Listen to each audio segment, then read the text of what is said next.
Baik, Assalamualaikum warahmatullahi wabarakatuh. Saya Syamsul Arifin adalah salah satu dosen di Universitas Wiraraja di Fakultas Ilmu Sosial dan Ilmu Politik, Prodi Administrasi Publik. Saya sebagai pengampu mata kuliah pengembangan pariwisata dan masyarakat pesisir, di mana mata kuliah ini memiliki jumlah SKS 2 yang satu SKS-nya itu untuk materi, kemudian satu SKS-nya untuk praktek di lapangan. Mata kuliah ini berada di semester 6 dan kemudian beberapa capaian mata kuliah sebagaimana yang ada dalam RPS begitu. Ada dua. Yang pertama, mampu memahami konsep dasar dalam pengembangan pariwisata dan masyarakat pesisir. Kemudian yang kedua, mampu mengembangkan potensi pariwisata berbasis kearifan lokal dan keberlanjutan wilayah pesisir. Kemudian capaian mata kuliah yang pertama, mahasiswa memiliki kemampuan memahami pengembangan pariwisata dan masyarakat pesisir. Dan yang kedua, mahasiswa memiliki kemampuan menjelaskan, menganalisis, mendesain, dan memecahkan berbagai persoalan yang berhubungan dengan masalah pengembangan pariwisata di masyarakat pesisir. Kemudian yang ketiga, mahasiswa memiliki kemampuan untuk mengembangkan sumber daya manusia masyarakat pesisir dalam pengembangan pariwisata berbasis kearifan lokal yang berkelanjutan. Kemudian yang terakhir, mahasiswa memahami, menjelaskan tentang potensi-potensi lokal masyarakat pesisir dan pengembangan pariwisata dalam menopang peningkatan perekonomian setiap wilayah pesisir. Kemudian deskripsi singkat dari mata kuliah ini bahwa pengajaran mata kuliah ini akan membahas tentang permasalahan, kemudian peluang-peluang, tantangan-tantangan, potensi-potensi pengembangan pariwisata di masyarakat pesisir yang berbasis kearifan lokal. Beberapa materi yang akan disampaikan pada mata kuliah ini, satu yaitu jenis-jenis pariwisata berbasis masyarakat, kemudian yang kedua manfaat pariwisata berbasis masyarakat, kemudian juga akan dibahas di dalamnya tentang potensi wisata lokal, kemudian yang selanjutnya integrasi masyarakat lokal dalam perencanaan destinasi pariwisata. Kemudian selanjutnya menjelaskan dan menggambarkan kasus pada partisipasi masyarakat lokal dalam pengembangan pariwisata masyarakat pesisir. Berikutnya yang ke-8, konsep ekowisata sebagai alternatif pengembangan kawasan masyarakat pesisir. Kemudian konsep pembangunan pariwisata dengan pendekatan agromirin dan minapolitan. Kemudian yang terakhir, pengelolaan kawasan pesisir dengan pendekatan ekosistem. Bahwa seluruh materi-materi ini sesuai dengan daftar pustaka yang sudah kami susun. Ada beberapa daftar pustaka, cuma yang utama ada dua. Yang satu buku dari pengelolaan wisata pesisir yang ditulis oleh Sarah, kemudian yang kedua tentang perencanaan pengembangan desa wisata berbasis masyarakat yang ditulis oleh Hadi Wijoyo. Itu mungkin sekilas deskripsi yang dapat saya sampaikan berkaitan dengan mata kuliah pengembangan pariwisata dan masyarakat pesisir. Terima kasih. Baik, teman-teman sekalian, Assalamualaikum warahmatullahi wabarakatuh. Waalaikumsalam warahmatullahi wabarakatuh. Sebagaimana yang sudah saya sampaikan di minggu lalu ya, bahwa hari ini adalah minggu kedua. Kalau kemarin kita bicara soal bersepakat tentang kontrak kuliah, hari ini materi kita yang pertama. Materi kita pengembangan pariwisata dan masyarakat pesisir. Kira-kira apa yang teman-teman ketahui tentang pariwisata dan masyarakat pesisir? Atau pariwisata lah. Apa yang kalian tahu tentang pariwisata? Tempat rekreasi, Pak. Tempat rekreasi. Apa lagi? Hiburan. Hiburan. Hiburan apa? Pemandian. Pemandian salah satunya. Oke. Kenapa materi ini penting, teman-teman sekalian? Saya tanyakan untuk memastikan bahwa setidaknya pemahaman kita tentang pariwisata itu sama. Tidak setiap perjalanan itu adalah pariwisata dan tidak yang disebut dengan pariwisata tidak otomatis perjalanan, tapi bagian dari perjalanan itu pariwisata. Misalnya kalau kita lihat dalam pengertian peraturan perundang-undangan kita, nomor 10 tahun 2009, pariwisata diartikan sebagai segala sesuatu yang berhubungan dengan perjalanan wisata dan industri pariwisata yang mencakup daya tarik wisata. Satu kategorinya adalah daya tarik. Teman-teman kalau datang ke sana itu, apa yang ingin kalian lihat? Apa yang ingin kalian tahu? Satu, pemandangan. Apa lagi? Biasanya kalau teman-teman pergi ke satu daerah, apa yang akan dikunjungi selain pemandangan? Suasananya. Apa lagi? Tempatnya. Makanannya. Hiburan. Semua itu kemudian diramu oleh undang-undang menjadi apa? Daya tarik. Kenapa orang datang ke daerah tersebut? Itu adalah daya tarik. Ada dorongan datang, itu ada daya tarik. Misalnya kalau kita bicara dalam konteks Sumeneb aja. Apa daya tariknya di Kabupaten Sumeneb?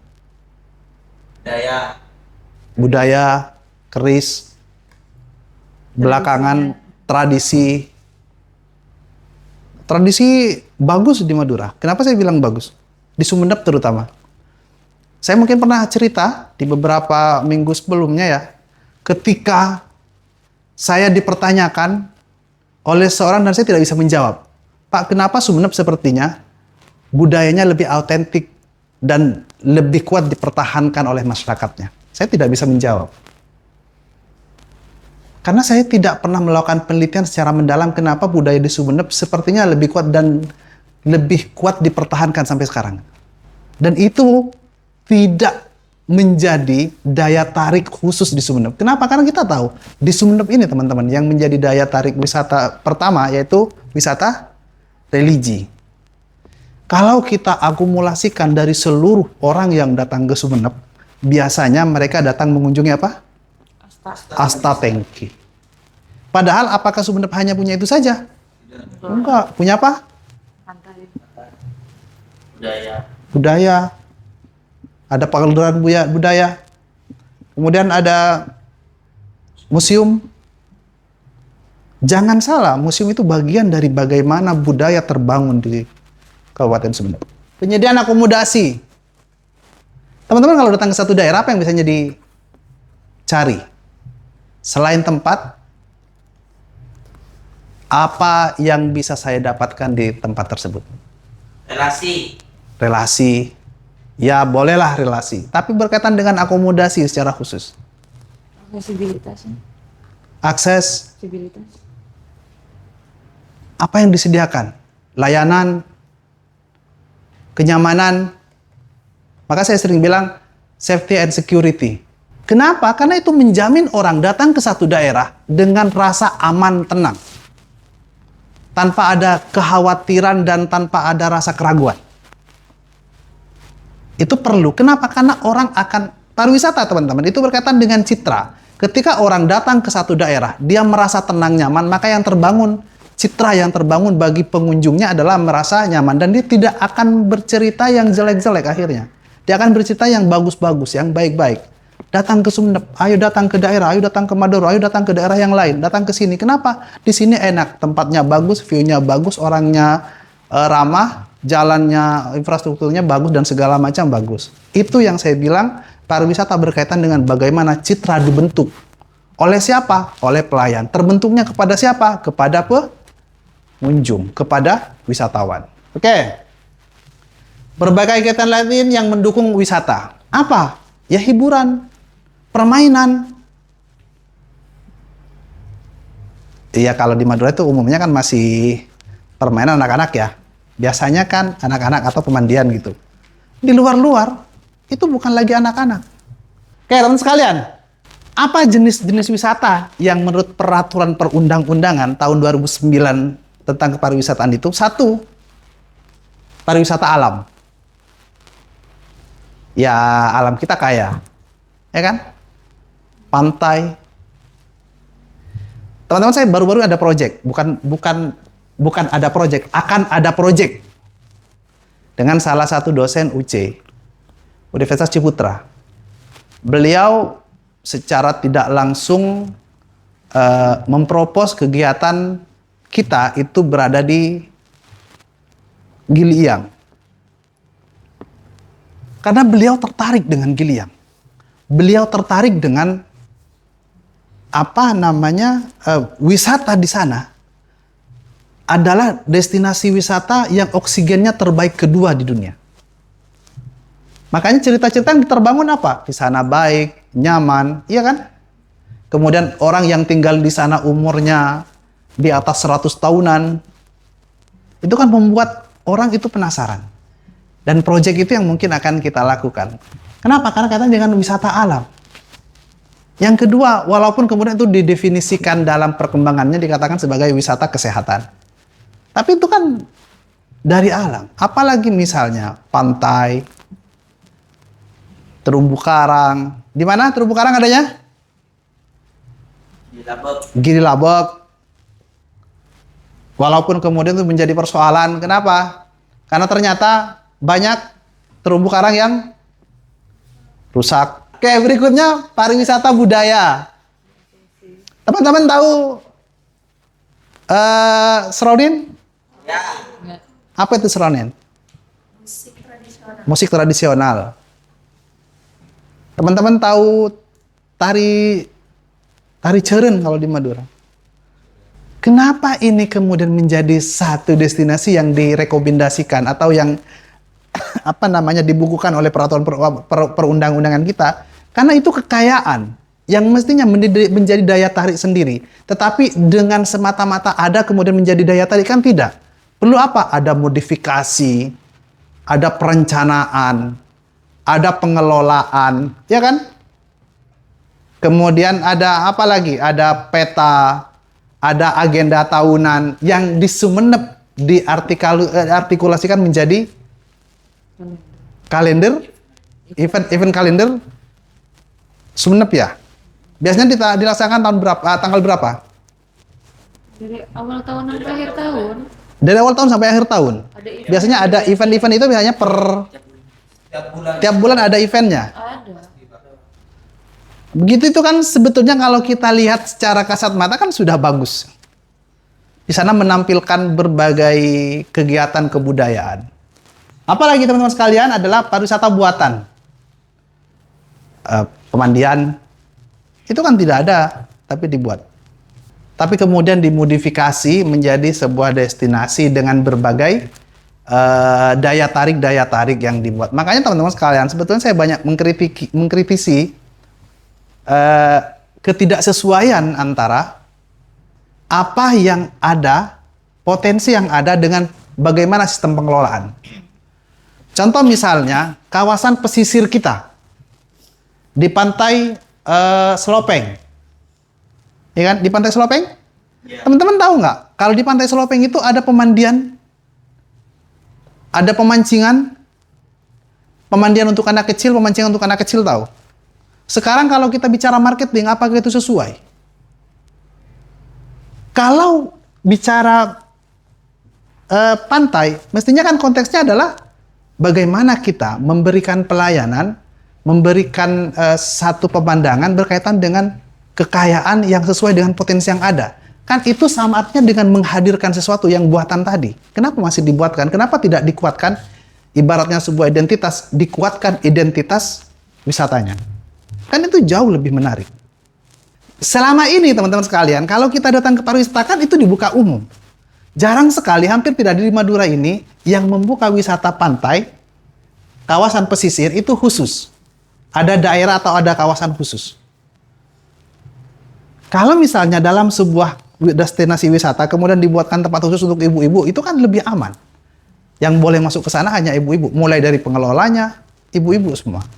Sehingga orang datang ke destinasi wisata tersebut merasa nyaman. Golongan pengajian misalnya, dia tidak perlu terlalu khawatir dengan keadaannya, dengan lingkungan dan segala macamnya. Kenapa? Karena memang di set khusus. Itu yang saya kira di Madura belum ada yang model begitu.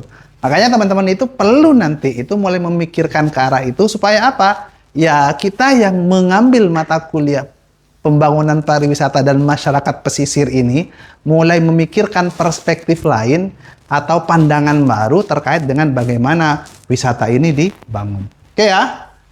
Apalagi wisata minat khusus. Seperti wisata olahraga. Teman-teman biasanya kalau ke Jakarta, sini ada orang Jakarta ya. Biasanya Car Free Day, hari Minggu, itu ada aja orang yang datang ke Jakarta hanya sekedar ingin tahu apa itu istilahnya, vibes-nya, ya CFD dan segala macamnya lah istilah-istilah itu ya. Iya kan? Datang ke Jakarta sekedar untuk ingin tahu keliling hari Minggu pagi. Ada aja yang begitu. Berikutnya, bagaimana wisata? Kita bicara dalam konteks nasional. Bagaimana wisata yang dibangun? Pariwisata Indonesia adalah pariwisata yang berlandaskan pada asas kemasyarakatan. Artinya adalah yang menjadi tujuan, konsen, perhatian bagaimana masyarakat difungsikan secara baik. Seluruh kepentingan berkaitan dengan pariwisata, kaitannya dengan kepentingan masyarakat. Sehingga apa? Idenya harusnya dari masyarakat.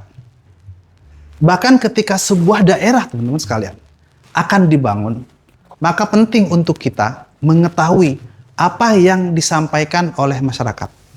Apa aspirasi masyarakat? Apa pandangan masyarakat? Kenapa masyarakat di sini penting? Coba. Apa, Li? Kenapa masyarakat menurut peraturan ini penting?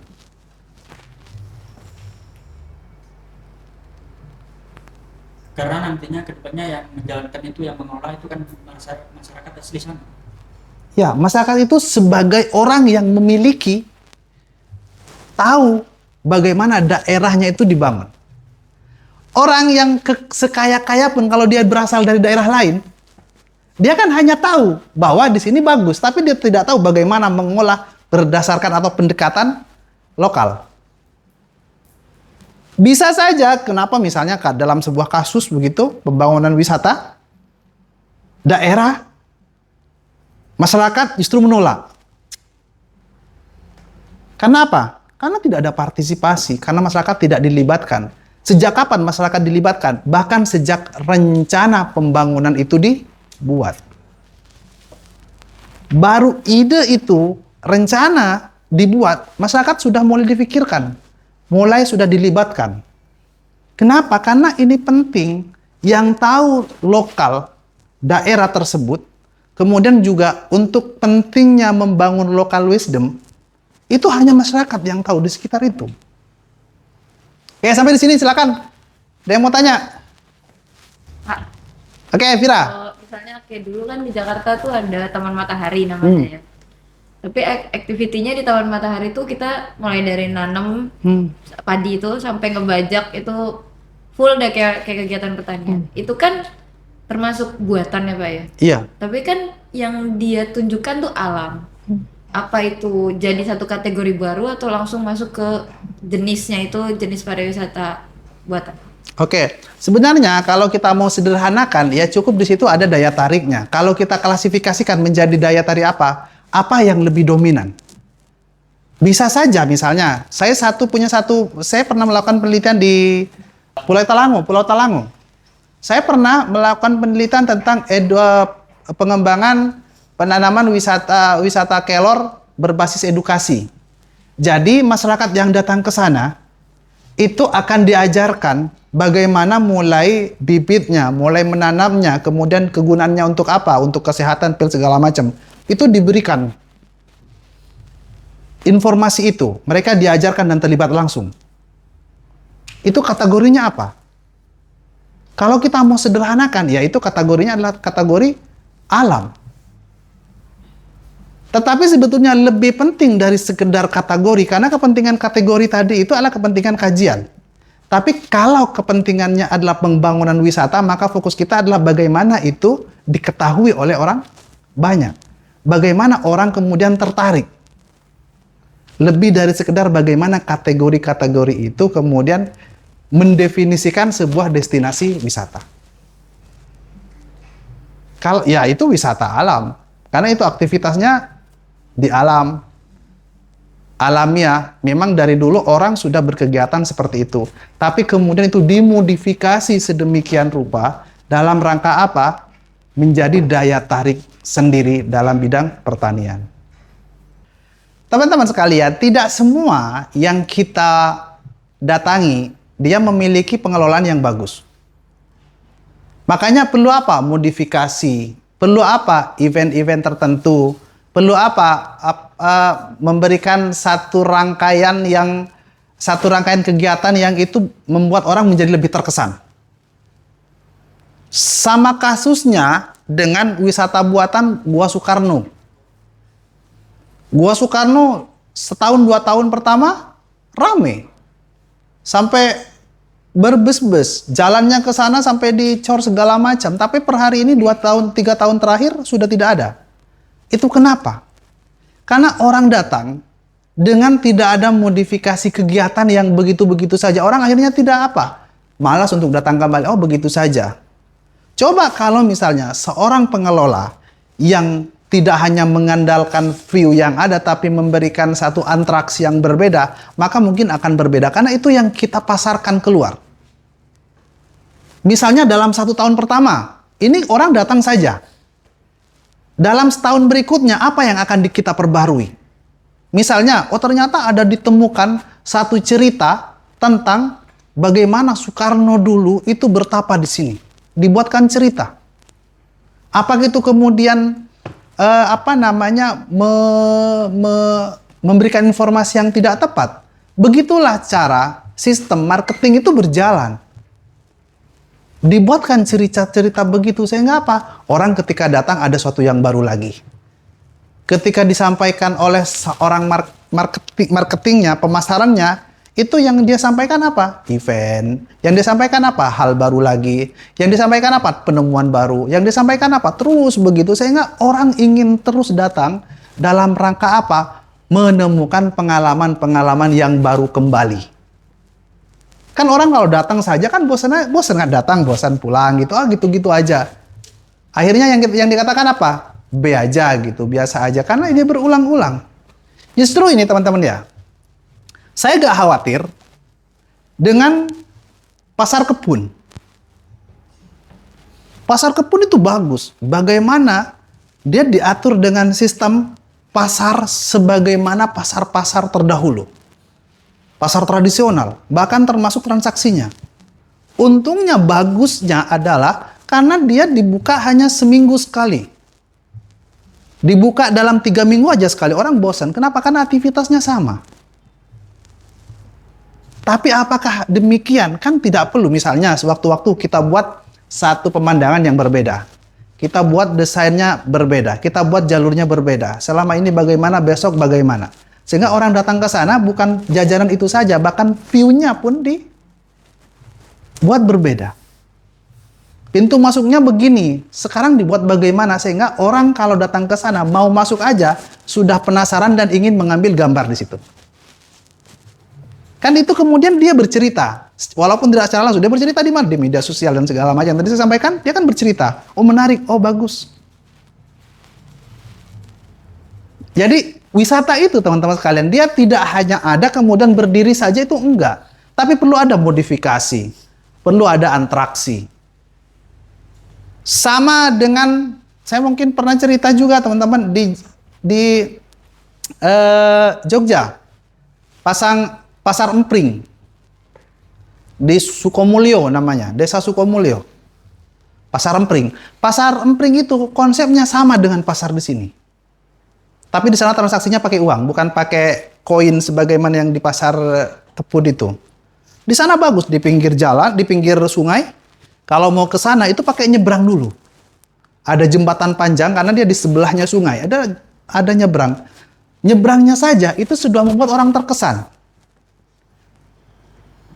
Apalagi kalau misalnya ada orang gitu, anak kecil begitu, orang yang membawa anak kecil, anaknya itu bisa main di sungainya. Itu kan bagus. Apalagi setiap minggu selalu ada penampilan. Selalu ada seperti musik begitu. Kalau kita kan ada musik tong-tong gitu. Kenapa tidak dibuat seperti itu? Tapi kalau musik tong-tong aja itu kan orang bosan. Sekali waktu ngajaklah artis nasional. Sekali waktu adakan lomba lari yang start dan finishnya di sana. Sekali waktu diwajibkan kepada setiap orang pada minggu ini untuk ikut perahu secara free gitu. Setiap orang pengunjung pada minggu depan itu akan free.